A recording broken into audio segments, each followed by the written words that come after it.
Greg and Hollywood singing.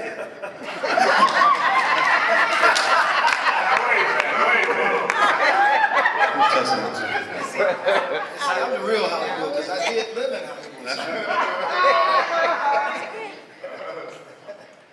Chief, I may have to take your mic. Okay. Okay. Yeah, take that mic there. You know, it's interesting. Come on up, Ralph. The chief said that he lived in Hollywood. I hate to inform him of this, but in 1992, I got elected and represented area code, or zip code 90210 as a delegate to the Democratic Convention in New York City, representing Jerry Brown. I headed up all of Jerry Brown's so-called minority delegates and used to crisscross the nation with him and a Learjet as we campaigned the only opposition to Bill Clinton in 1992. That's the same year I had the opportunity to meet the good Reverend Al Sharpton, the founder of this organization, in a confrontive-like situation in front of the Apollo Theater when I refused to let him bully us into a press conference. So, you know, history is very, very interesting. Now, this panel-like setting, as you know, is a little bit different than we're used to. The way we open up here, Chief, is very simple. No justice! No peace! No justice! No peace! No justice! No peace! And when we say that, we mean it here at the Michigan National Action Network. And I might say something else here, too. You know, I got a very interesting response when I was Facebooking and tweeting, when I simply said, I'm sorry, but I'm not feeling that we shall overcome, as sang by D.C. protesters. Now, this black man we saw down there on CNN and all the other networks was immediately a person of interest that turned himself in, no charges. Texas is an open carry state, even though there seems to be one set of standards for those wearing camouflage when they're white slinging weapons over their shoulder, and another for people of color. Now, the inhumane conduct of some, now I emphasize this some, because I believe that the overwhelming majority of American police officers are on the up and up. All of them are not. Too many are in need of training. Now, how you train someone to be a human being is another agenda. But some of them are in need of serious training in terms of when to employ deadly force. You know, I agree with 5th District Police Commissioner Willie Burton in a press conference we did here yesterday when Burton called for national standards on employment of deadly force. This was something I saw presumptive Democratic presidential nominee Hillary Clinton also say on CNN this morning, a call for national standards on when deadly force is employed. But you know, when I heard the First Lady, former First Lady say that, former Secretary of State Clinton say that, one of the things that's a little troubling for me is when politicians use buzzwords, come on man, use buzzwords to gather our attention. You know, even if we set a standard for employment of deadly force, especially if it's a federal standard, unless there are teeth attached, they are of no substantive use. If the federal government wants to set a federal standard for the use of deadly force, there must come with it some consequences if you don't follow that standard. That's right. That's right. One natural consequence would be no federal dollars for that police department. That's right. If they don't have standards That's right. for employing deadly force. Now, I know that we do have a standard here in Detroit, I believe, as to when deadly force should be employed. Now, usually what the police say across the country is, well, I feared for my life. Thank goodness for Facebook video. Thank goodness for smartphones. And thank goodness, too, for Diamond Reynolds. The young lady in Minnesota that watched her boyfriend died in front of her. That's right. She is a hero. Yes. And we need to be encouraging and supporting her because right now she suffers from post-traumatic stress. Oh, yeah. Right now her daughter, a 4-year-old daughter, who had to witness this murder, is suffering. But yet this daughter, this 4-year-old, had the courage to comfort her mother, our hero, Diamond Reynolds. We need to show that support, and when we do it, let's understand something about terminology, okay? And let's understand the significance of the robot killing of the perpetrator in Dallas. And let's not make him into a hero of any type. If you are killing, you are wrong. Yes. Killing and the violence is not a solution to what ails us in America, but it's something that this gentleman, this killer in Dallas, was trained to do by the United States.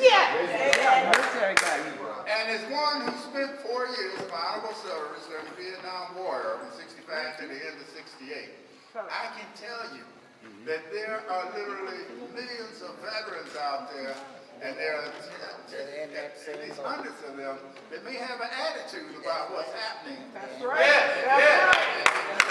America. Now, the real issue is how do we reach them before they act out too? Right. Because I believe the potential and the skill set is there. Yeah, right, But it's important for organizations like the National Action Network to stick to our non-violent approach to problem solving.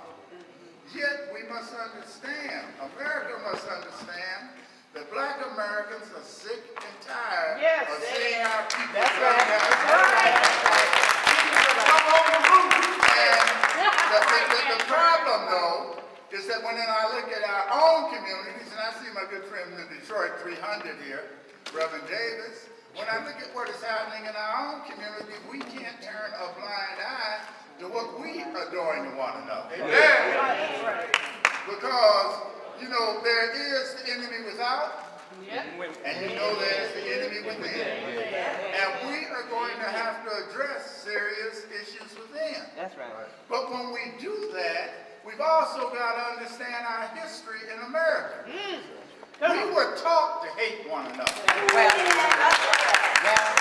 And I like speaking from this podium because as I was telling the chief when we were speaking outside a little earlier, you know, I was giving you some of the history of why it's the historic King Solomon Baptist Church. That's right. It's from here that Malcolm X delivered his message to the grassroots. That's right. Originally, right here at historic King Solomon.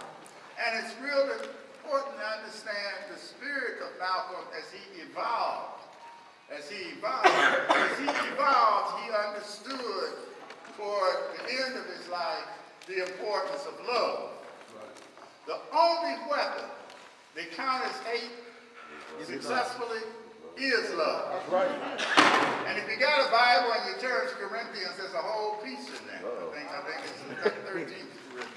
You can look at that. But when we talk about terrorists, Chief Craig, one of the things that we've got to address is just who is the terrorist? What is terror? What are acts of violence? I believe that in a city that's being branded as the comeback city of America, that when I look at a city where 60% of the children in Detroit were living in abject poverty, when President Obama took office, and when today, as President Obama prepares to leave office nearly 8 years later, 60% of the children in Detroit still live in abject poverty. It's important to understand that poverty is an act of violence. Poverty is an act of terror. It's real. Now, some people can't get to that concept. You know, they can't get to that concept. When I look at the fact that the schools of Detroit don't work, we talk about how Detroit is bouncing back. You know, University police chief here today too. Where? Well, if he shows up, one of the things I hope we'll do is listen respectfully to him, just as we will Yes. to Chief Craig. But what is also critical to a grassing of the quality issue is that Wayne State is located and within the boundaries of America's blackest and poorest city. But how many students graduating from Detroit Public Schools or any other institution or high school here in Detroit get admitted to Wayne State University? How many students from Detroit get admitted to Wayne State University's medical school? Not many. You know, the contradictions are many, the contradictions are evident. But we're gathered here today with a focus on policing in America. And when we do, one of the things I hope we'll bear in mind, Chief Craig, is my contention that the slaughter in Dallas is a direct result of the disparities of the system of justice in America today. I don't believe that we would have had that slaughter in Dallas but for the continuous slaughter throughout America.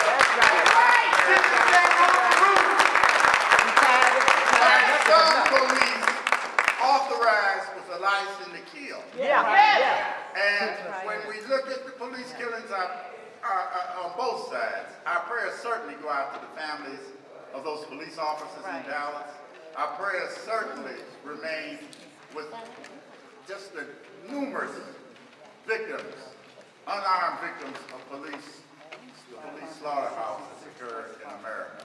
Over 100 unarmed black Americans were killed by police in 2015 alone. Criminal. And the point is that we need standards of when deadly forces to be employed. I commend the Chief of Police of Detroit, whom I branded as an article in the Michigan Citizen, with love, as Hollywood Craig. And Chief, just thanks for taking the time to be here, because there are a lot of folks that would hold that office that would run the other way from the National Action Network, because we do go hard here. We do go hard here, and we're going to continue to go hard. But just as I've walked with the chief in areas where our babies have been gunned down by those that look a lot like the people in this room, but operate from a different value system that does not place a premium on life, I'll walk with the chief again in the neighborhoods of Detroit, and I'll be honored to do so, even though he'll remain to me forever as Hollywood Craig. No justice! No peace! No justice! No peace! No justice! No peace! Thank you. Thank you so much. Give it up for